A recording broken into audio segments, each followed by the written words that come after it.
Starting off today's episode are the Mecha Phantom Beasts. This archetype is composed of wind machine monsters that came out in the Zexal era. The archetype revolves around using Mecha Phantom Beast tokens to make plays. These tokens are all the same wind machine monsters that are level 3 and have no attack or defense points. The most notable example is with Mecha Phantom Beast Auto-matic, a Link 3 who would special summon 3 level 3 tokens on summon, which allowed for several degenerate plays in tandem with Despot 001 and Christian Haki Fibrex. This was furthered by the generic but incredibly useful effects Auto-matic could use by attributing the tokens. By attributing 1 token, you could non-target destroy 1 card on the field, and for 2 tokens, you can special summon a Mecha Phantom Beast monster from your deck. In most cases, the target was Mecha Phantom Beast O-Lion, which is a level 2 tuner which when sent to the graveyard would generate a token for further plays.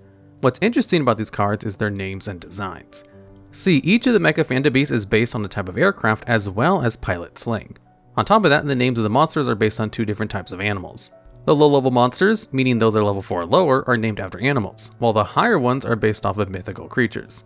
So, going back to our example of Mecha Phantom Beast Auroradon, its name is based off the Aurora aircraft and the Pterodon. The aircraft was rumored to be a 1980s reconnaissance craft that has become known as a myth due to the lack of evidence of its creation.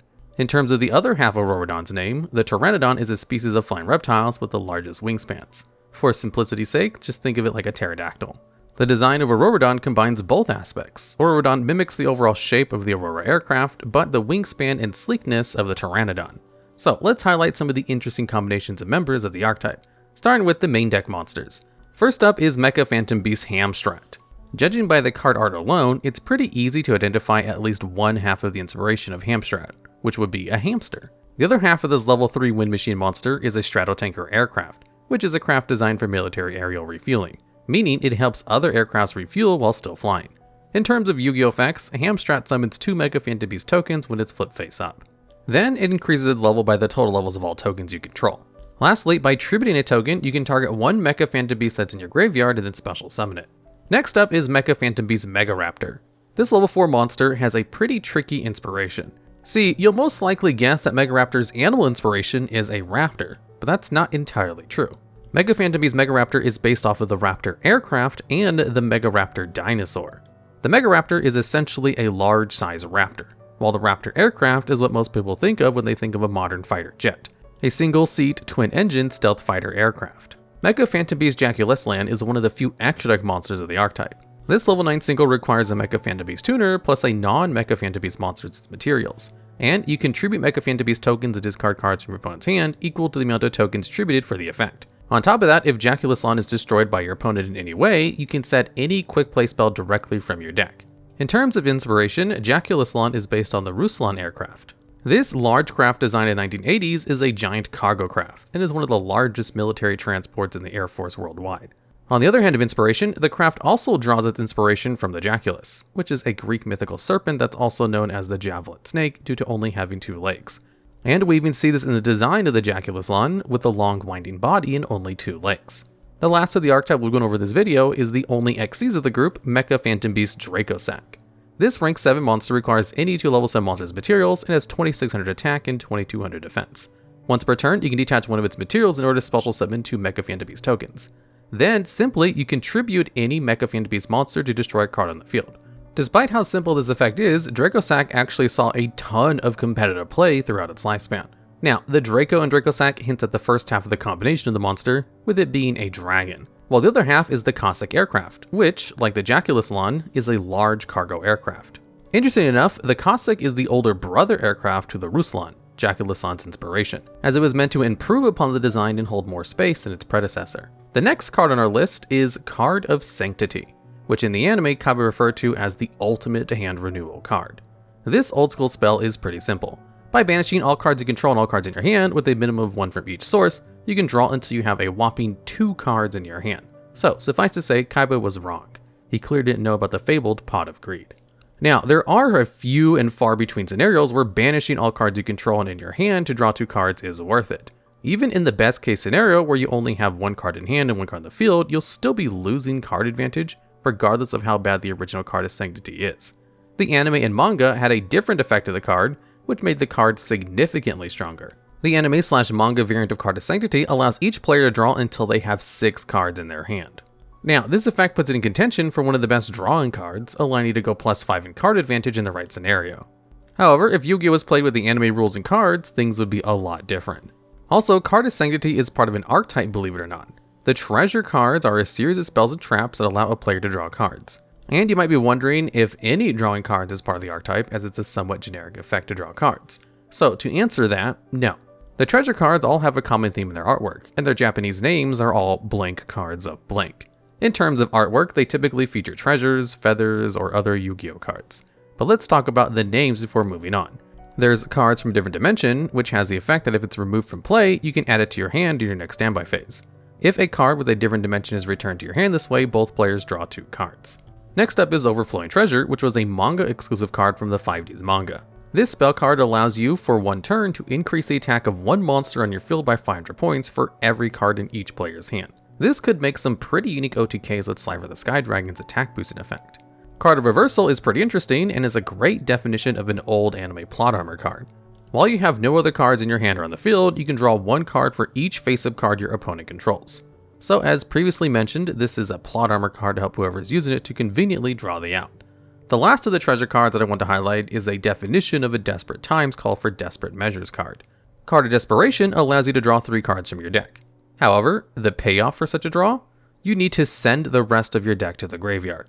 So, quite the steep costs, but like Card of Reversal, this is more of a plot card where the hero needs to have the heart of the cards and draw the combo they need to swing the duel around, even if it means losing the remainder of your deck, which in normal Yu-Gi-Oh would be an absolutely incredibly good card because of all the graveyard effects.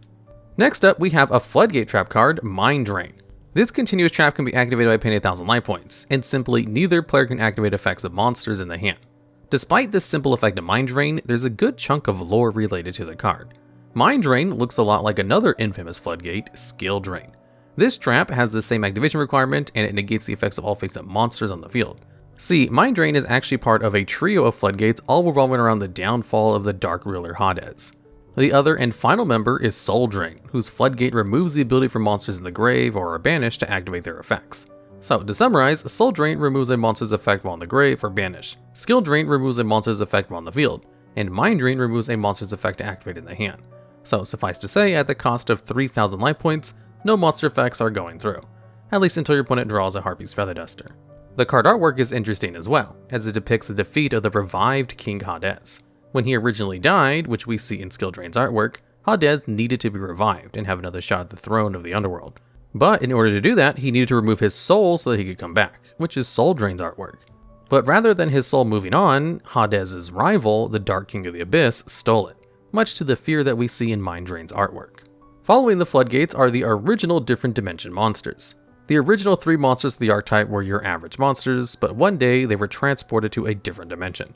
The dimension was the Banish Zone, and their effects reflect this, as their effects typically banish themselves in another card.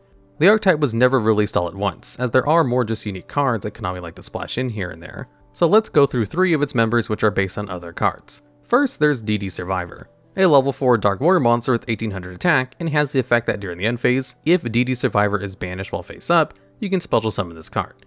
So, like the name implies, DD Survivors are great at surviving being banished. Survivor is based off of Chain Thrasher, a level 4 Wind Warrior monster with 1000 attack that can gain multiple attacks for each Chain Thrasher there is in your graveyard.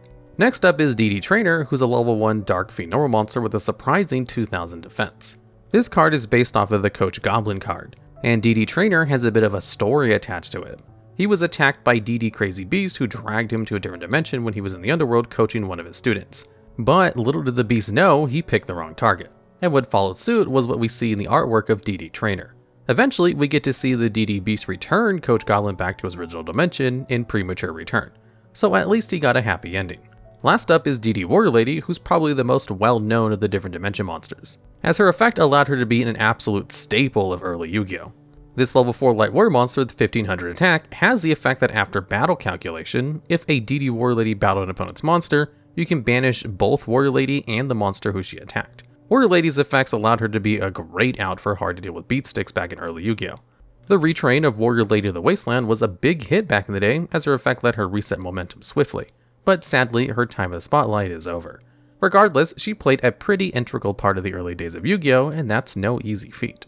Last up is the Dragon Maid archetype. One of the most recent archetypes in Yu-Gi-Oh!, the Dragon Maids are, like the name implies, a group of Dragon Maids. There's only one type of Dragon Maid for each of the elements in Yu-Gi-Oh! Except for Divine, meaning there are 6 members. The archetype, although not 100% confirmed, is heavily rumored to be inspired by the series Bis Kobayashi's Dragon Maid. And even the author, Koukyo Senja himself has given his seal of approval for this archetype. Each Dragon Maid has 2 forms, one dragon form and one maid form. And what's fun about the archetype is that each of their names of the dragons are a rearranged version of their dedicated task within the council that they live in.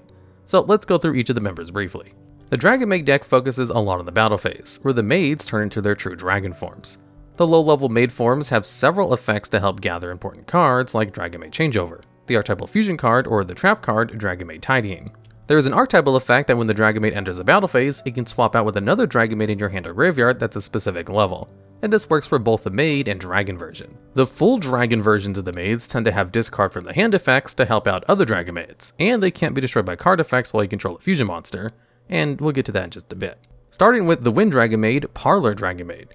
This level 3 Wind Dragon monster can Foolish Burial a Dragon Maid card when it's normal summoned, meaning you can send the selected card from your deck to the graveyard. Then, during the battle phase, you can return Parlor to your hand and then special summon a level 8 Dragon Maid from your hand or graveyard. Parlor is meant to be swapped out with the Dragon Maid Lorpar, which is the aforementioned level 8 that has 2700 attack points. Lorpar can discard itself to target one monster in the field, and players can't activate that target's effects for the turn. So it's like a discount monster negate without actually negating the effect.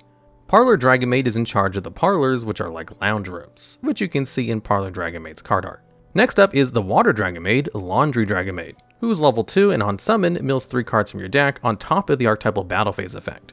Laundry Dragon Maid, however, summons a level 7 dragon rather than a level 8. Her other form is Dragon Maid Knowagh, which can discard itself to shuffle a monster from either graveyard back into the deck. With being a water attribute monster, it's said that Knowagh uses the water to help with the laundry.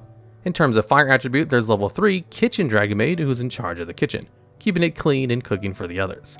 We can really see a good example of this in Dragon Maid Hospitality, as Kitchen Dragon Maid is serving dinner. On summon, you can add any Dragon Maid monster from your deck to your hand at the cost of sending either the same or a different Dragon Maid card from your hand to the graveyard. Kitchen Dragon Maid tends to summon the level 8 Dragon Maid Tinkek during the battle phase, but Tinkek is a great option just keep in your hand, as she can discard herself to target another Dragon Maid monster in the field and it gains a surprising 2000 attack points for the turn, which is one of the higher attack point gain cards out there. Nurse Dragon Maid is a level 2 Earth Dragon monster that on summon special summons another level 4 or lower Dragon Maid monster from your graveyard. This fits pretty well with her name, as Nurse Dragon Maid nurses other fallen Dragon Maids back to health. And uniquely, her true form, Dragon Maid Ernest, has a similar effect, but rather than on summon, it's just at the cost of discarding herself. And since it can summon another Dragon Maid from the hand, is generally one of the most played of the higher level Dragon Maid monsters. Next up is the last non-extra monster, which is the unique Chamber Dragon Maid for the Dark attribute. This level 4 monster can search for any Dragon Maid spell or trap on summon.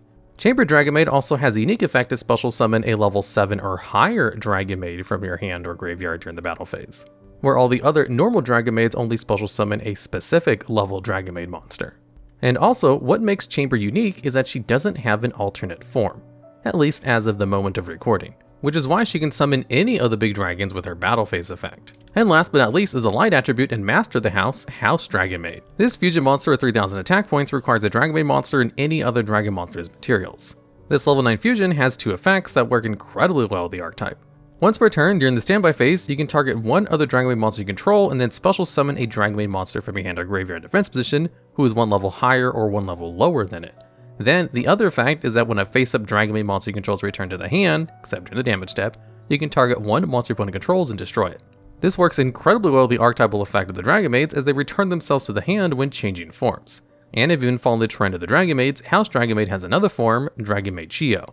Also a fusion monster, Dragon Maid YGO requires a Dragon Maid monster and a level 5 or higher Dragon monster for its summon.